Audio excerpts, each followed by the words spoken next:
Good morning. Abstinence, experience, and strength and hope from members of Overeaters Anonymous. This one's entitled Intensive Self-Care. I've discovered that a certain amount of recovery doesn't mean that bad things won't still happen to us. What it does mean is that I don't have to make my troubles any worse by eating over them. 1991 was a very bad year.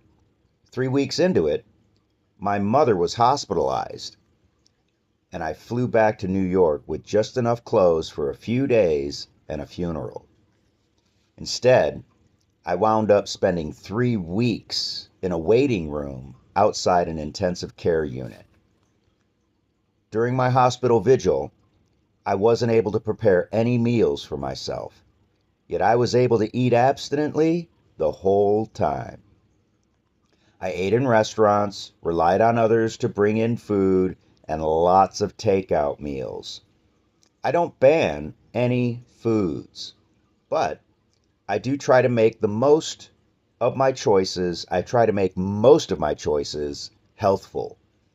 In this situation, that wasn't always possible. Even though I wasn't able to get to a single OA meeting, the program sustained me during this ordeal. My higher power provided me with an OA buddy whose father was also in intensive care. I spent many nights burning up the phone lines to program friends in California. I wrote a lot and prayed even more. I read program literature and listened to tapes. Most importantly, I knew my higher power was there with me. And that's what got me through. When I returned to San Diego and stepped on the scale for the first time, I was amazed.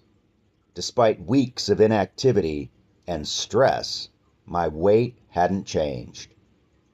It was a very valuable lesson. I'd been abstinent for 4.5 years, but I'd never been tested like this. Even if my food choices weren't those I would have made at home, I'd been able to feel,